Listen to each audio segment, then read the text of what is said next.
Good morning dear students. Today's topic is joint Hindu family. तो हमारा second chapter में forms of business organisation 5 types है। One is sole tradership, वो हम कर चुके हैं, and second one is joint Hindu family, और इसे हिंदू अनडिवाइडेड फैमिली भी बोलते हैं। ठीक है, तो सेकेंड पॉइंट है, ये सेकेंड टाइप है उसकी कि जॉइंट हिंदू फैमिली। तो जॉइंट हिंदू फैमिली बिजनेस का मीनिंग क्या है, यानी व्हाट इज द मीनिंग? जैसे होता है कि जिसमें एक ही फैमिली के थ्री सक्सेशन, यानी पीढ़ी, जो थ्री सक्सेशन, तीन पीढ़ियों के लोग, यानी दादा और फादर और जो है पोता हो गए, तीन लोग हो गए जो जो ये बिजनेस को स्टार्ट करते हैं। तो ये किसके अंडर आते हैं? जॉइंट हिंदू फैमिली बिजनेस के अंडर ही आते हैं। तो इसका भी अलग से लॉ है। तो उसके अंडर जो भी बिजनेस किया जाता है, जैसे आपकी फैमिली में अगर आपके चाचा जी हो गए या दादाजी हो गए इकट्ठे मिलकर बिजनेस चलाते हैं, तो क्या आएगा, किस कौन से बिजनेस में आएगा? जॉइंट हिंदू फैमिली बिजनेस में आएगा। तो इसका मीनिंग है the business carried out by, the meaning is the business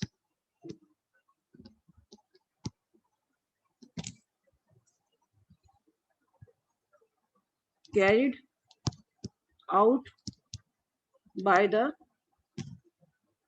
members of a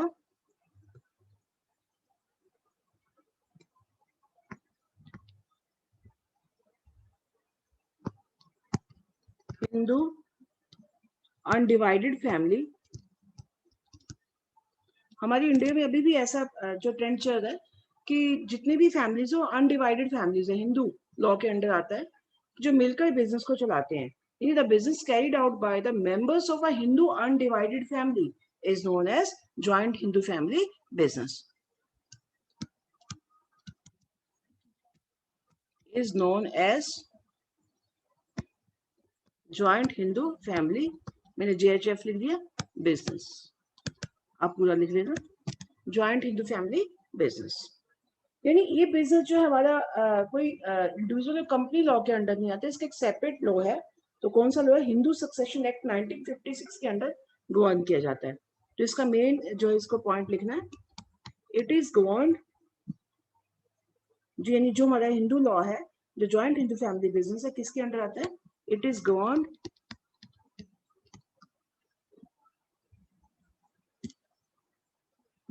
bye Hindu succession act 1956। ये 1956 में ये एक्ट बना था, उसके अंडर जो भी रूल्स रेगुलेशन है उसके अकॉर्डिंग ही इस बिजनेस को चलाया जाता है।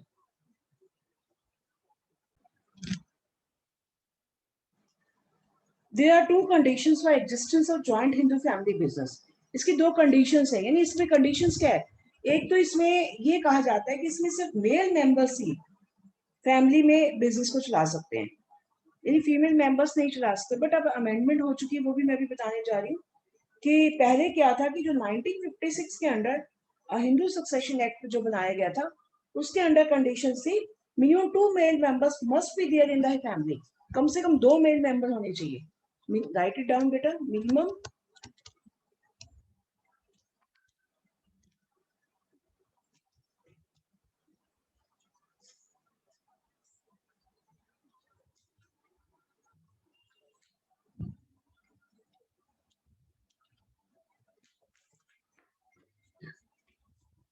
minimum 2 male members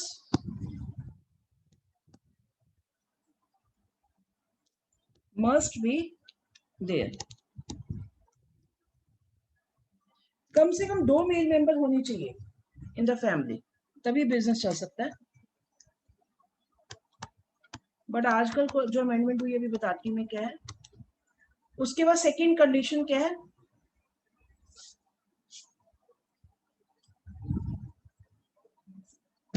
second condition है कि existence of some ancestral property, कोई पैतृक जैसे पूर्वजों की बाप दादा की जमीन होनी चाहिए या प्रॉपर्टी होनी चाहिए। ठीक है, तो होनी जरूरी है इन एग्जिस्टेंस ऑफ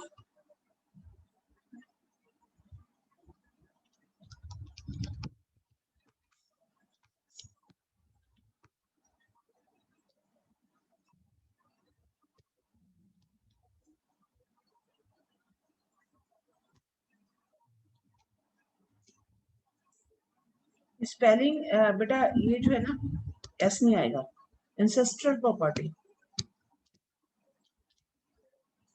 ठीक है, existence of some ancestral properties जो आएगा इसमें, हम ठीक ही करते हैं इसको।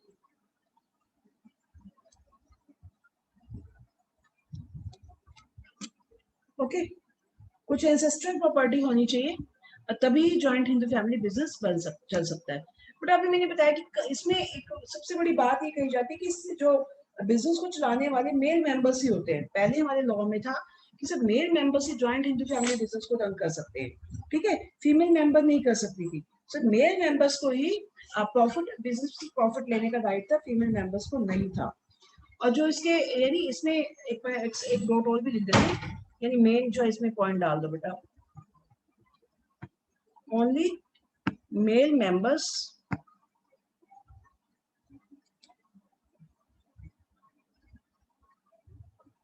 जितनी भी एंसेस्ट्रल प्रॉपर्टी होती थी ओनली मेल मेंबर्स के पास ही होती थी। Only male members can run the business, इसको शॉर्ट कर दो कि male members can run the business, ठीक है। सिर्फ उसमें क्या थी कि सिर्फ मेल मेंबर्स ही बिजनेस को चला सकते थे, फीमेल नहीं चला सकती थी। जितनी भी एंसेस्ट्रल प्रॉपर्टी होती थी वो किसके द्वारा, कौन किसका राइट होता था, सिर्फ मेल मेंबर्स का ही राइट होता था। बट अब कुछ चेंजेस हो चुके हैं और इस मेल मेंबर्स को क्या बोलते थे, and these are known as co-partners, these are known as co-partners. Partners होते हैं ना अपने पार्टनर्स,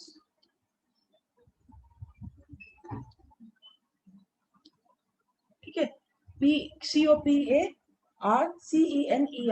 ठीक है, को-पार्टनर्स। अच्छा, ये तो मैं पुराना एक्ट बता रही हूँ आपको कि जो 1956 में आया था, बट ऑन दिसंबर 2004 में, ये दिसंबर 2004 में क्या होता, कुछ अमेंडमेंट हुई थी, मैं वो भी लिखवाई देती हूँ आपको बेटा। But on next phase, but in December on December 2004 में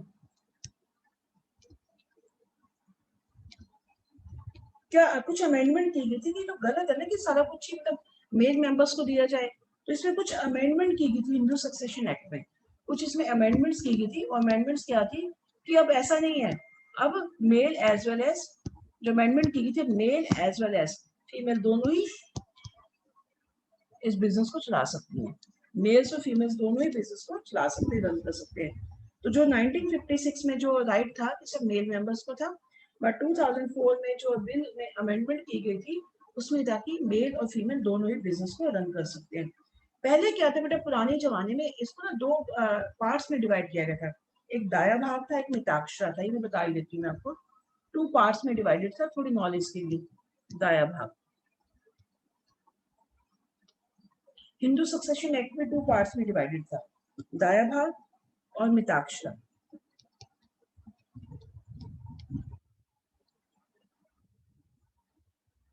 तो पहले क्या था कि दाया भाग में क्या था, जो है कुछ जो है उसमें था कि सिर्फ जो है वेस्ट बंगाल में जो इनहेरिट चलाया जाता था।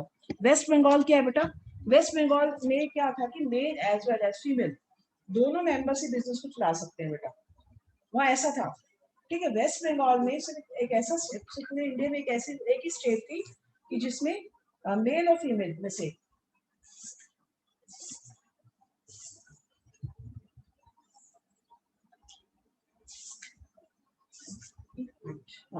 मेल और फीमेल जो है उसमें से दोनों ही मतलब फीमेल्स को भी इक्वल राइट था, ठीक है। तो यानी वैसे मिताक्षरा में क्या था कि मतलब अभी वेस्ट तो कहते हैं कि सिर्फ ये वेस्ट बंगाल में माना जाता है, लेकिन कहते हैं कुछ असम के कुछ पार्ट्स में भी ऐसा था, उड़ीसा के कुछ पार्ट्स में भी ऐसा था, ठीक है। तो जो भी है कि सिर्फ लड़कियों को भी इक्वल राइट था, बट अब जो है मेल और फीमेल दोनों को इक्वल राइट देना शुरू कर दिया।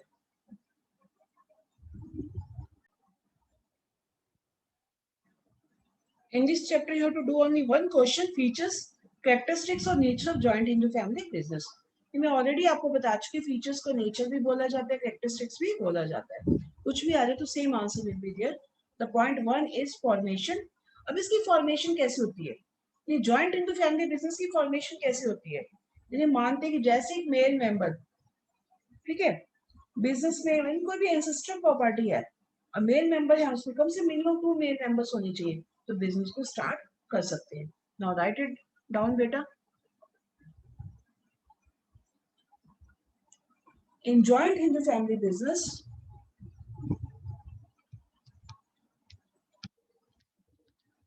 जीएचएफ लिख लेना, कोई प्रॉब्लम नहीं है, पता होना चाहिए बस। हाइफन, हाइफन लगा दो बेटा आपको आगे, dot Y, there should be at least 2 members in the family, जो मैंने पहले कंडीशन बताई आपको, there should be at least 2 members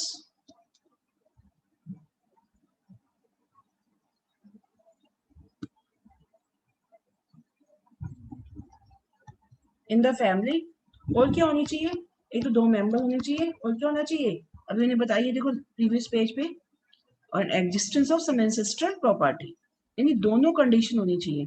ठीक है, एक तो कम से कम 2 मेंबर होने चाहिए, और क्या होना चाहिए, कुछ भी एंसेस्ट्रल प्रॉपर्टी भी होनी चाहिए, यानी एंड इसी में लिख दो, या अलग से भी लिख सकते हो, जैसे यहाँ लिखा है बिल्कुल सेम वैसे भी लिख सकते हो, and existence of some ancestral property. ठीक है बेटा, दोनों लाइन वही सेम लिख सकते हो, एंड ये लिख के, and existence of dot second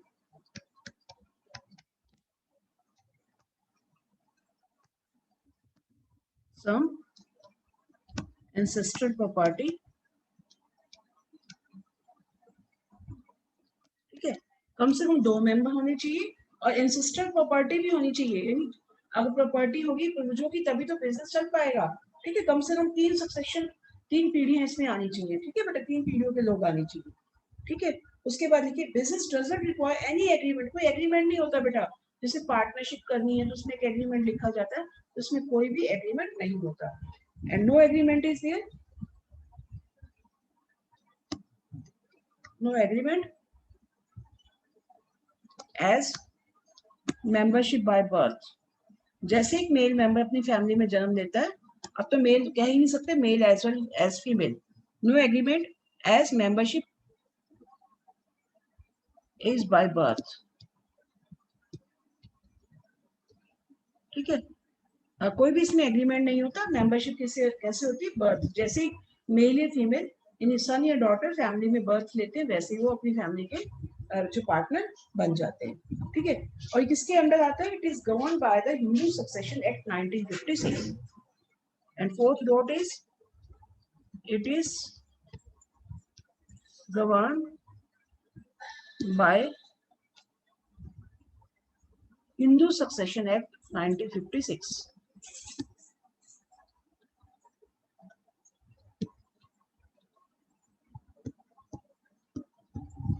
okay बेटा, तो पॉइंट 1 इज फॉर्मेशन।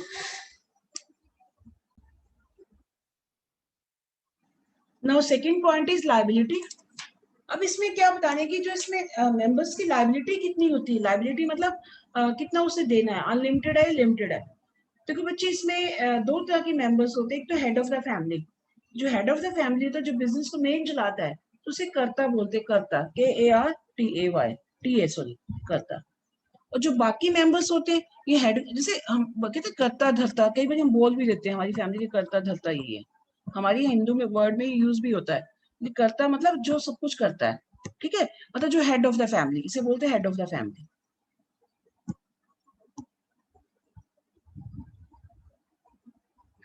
जो हेड ऑफ द फैमिली है उसकी लायबिलिटी अनलिमिटेड है, इन्हें अगर बिजनेस में लॉस हो जाते हैं तो सारा उसे अपनी पर्सनल प्रॉपर्टी भी सेल करनी पड़ती है किसी और को देने के लिए। बट जो बाकी मेंबर्स हैं उसके अलावा, जो उसके बाकी भी जितने भी हेड को छोड़कर बाकी जितने भी को पार्टनर्स हैं, उनकी लायबिलिटी लिमिटेड है, जितना उनके पास है बस उतना ही, जितना बिजनेस में उनका हिस्सा उतनी ही उनकी लायबिलिटी है। मतलब सब कुछ किसका, मतलब जिम्मेवारी सारी किसकी बन जाती है, हेड ऑफ द फैमिली की, और हेड ऑफ द फैमिली को बोलते हैं कर्ता।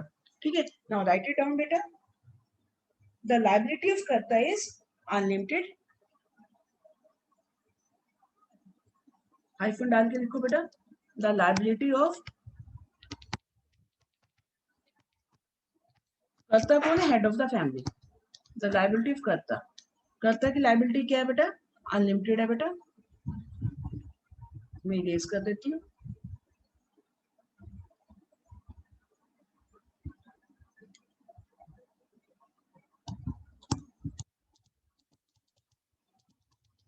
ठीक है, कर्ता की लायबिलिटीज तो अनलिमिटेड है, बट अदर मेंबर्स की लायबिलिटी क्या है? लिमिटेड है। But liability of all other members of a joint family business is limited up to the share of the business. जितना उनका शेयर बिजनेस में शेयर उतनी लायबिलिटी है, बट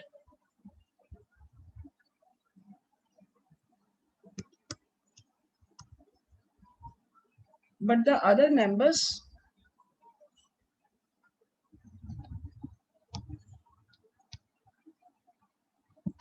have limited liability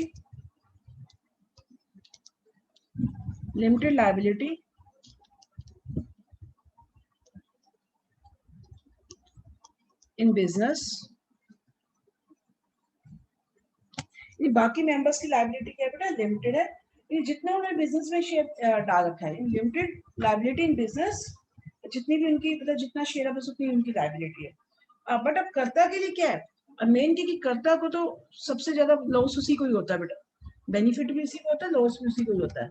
ठीक है, अब क्या है, the कर्ता's liabilities are limited so as to pay off the debt he has to sell his personal property also. यानी अगर किसी का डेट है, पैसे की कमी पड़ रही है, तो कर्ता क्या करता है कि अपनी पर्सनल प्रॉपर्टी को बेच के उस डेट को चुकाता है। यानी जो कर्ता's liability is limited so his personal assets can also be used for paying back the debts.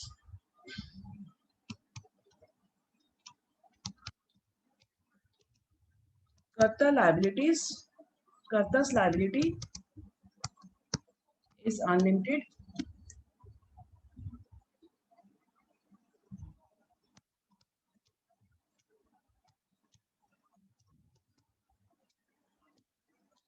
so in case of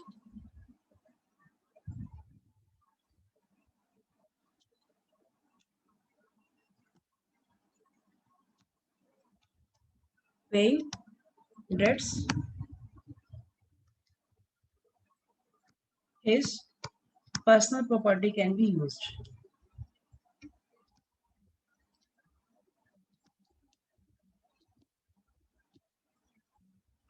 बेटा, this is second point, liability. यानी कर्ता की लायबिलिटी तो अनलिमिटेड है, बाकी मेंबर्स की लायबिलिटी लिमिटेड है। यानी कोई लॉस हो जाता है तो कर्ता को अपनी पर्सनल प्रॉपर्टी सेल करनी पड़ती है डेट्स को चुकाने के लिए।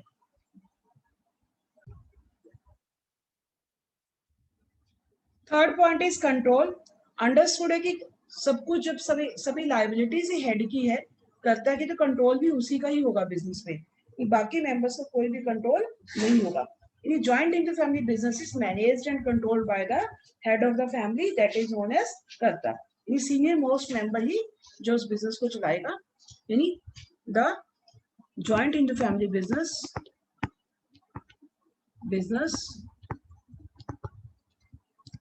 is managed and controlled by senior most member। और सीनियर मोस्ट मेंबर को क्या बोलते हैं? कर्ता। उसे क्या बोलते हैं? कर्ता बोलते हैं। वही हु इज कॉल्ड कर्ता।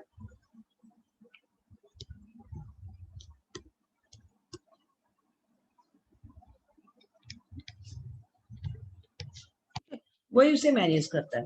ये जॉइंट इंटर फैमिली बिजनेस कौन मैनेज करता है? कर्ता ही मैनेज करता है। नाउ सेकंड पॉइंट इज, कर्ता कोई लीगल राइट्स है कि कोई भी कॉन्ट्रैक्ट करेगा तो कर्ता ही करेगा, कोई भी डिसीजन लेना कर्ता ही लेगा। यानी only the karta has the right to control the business. ठीक है, और जो भी डिसीजन लेने का राइट है वो भी कर्ता को ही है। कि बाकी मेंबर्स को तो उसे फॉलो करना पड़ेगा, उसके डिसीजन को मानना पड़ेगा, बाकी मेंबर्स को डिसीजन लेने का राइट नहीं होता। आप भी देखते हो ना, आपके अगर joint in the family business है तो सारे डिसीजन कौन लेते हैं? आपके जो सीनियर मोस्ट मेंबर है फैमिली में। अगर दादाजी सीनियर है तो वो लेते हैं, फादर है तो फादर लेते हैं, अगर उनसे कोई बड़े हैं तो वही लेते हैं। तो ये जितने भी डिसीजंस है these are taken by the senior most member of the business. मैं इसको डॉट करके लिख दो बेटा, एक तो हाइपर लिख लो, अब डॉट करके लिख दो बेटा। क्या लिखोगे बेटा? जितना भी कर्ता को पूरा राइट है कॉन्टेक्ट करने का और डिसीजन लेने का, बाकी मेंबर्स को कोई भी राइट नहीं है। Only the karta has right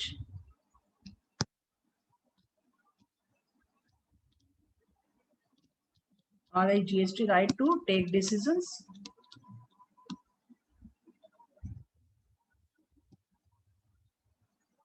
and यानी कर्ता को राइट है कि डिसीजन लेने का, और जितने भी लीगल राइट्स हैं वो भी कॉन्टेक्ट करने की भी कर्ता को राइट है। And contact enter into contact with others.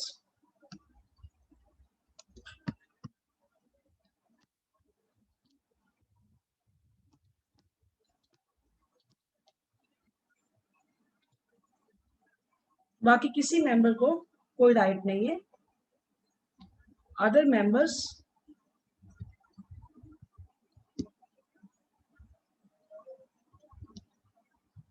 do not have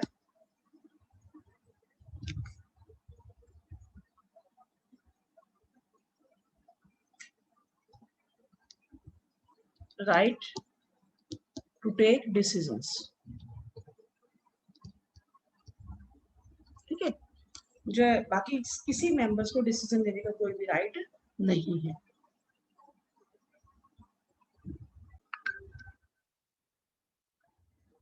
ना fourth point is minor members, यानी जैसे बाकी बिजनेस होते हैं तो उसमें क्या होता है कि जिनकी एज 18 ईयर्स से अबव होती है वही किसी बिजनेस में मेंबर बन सकते हैं। Butt joint in family business की ये जो कंडीशन है कि जैसे एक मेंबर कोई भी पर्सन फैमिली में बर्थ लेता है तो अपनी फैमिली का पार्टनर बन ही जाता है, ऑटोमेटिकली बन जाता है। इसके लिए एक तो कोई कॉन्ट्रैक्ट साइन नहीं करना पड़ता, ना ही कोई एज की रेस्ट्रिक्शंस है। तो by birth he can manage the manage नहीं कर सकता बट मेंबर हो सकता है। And in joint inter-family business, a child becomes a member by birth only. So there is no restriction for a minor to become a member of the business. In joint inter-family business,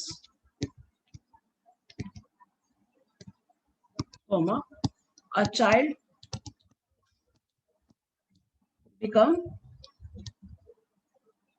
becomes member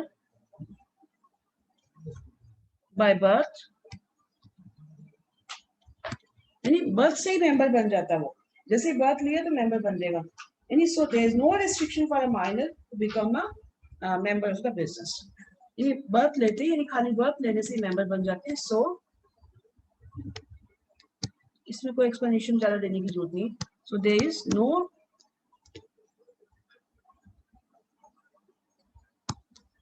restriction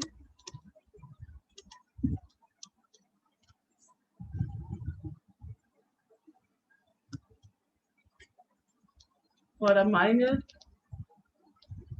की birth होते ही होगा तो minor भी, minor कौन होते हैं जिनकी एज 18 ईयर से कम होती है बेटा, तो माइनर भी, माइनर के लिए कोई इंस्ट्रक्शन नहीं, वो इसके मेंबर बन सकते हैं। So there is no restriction for a minor to become a member of the business.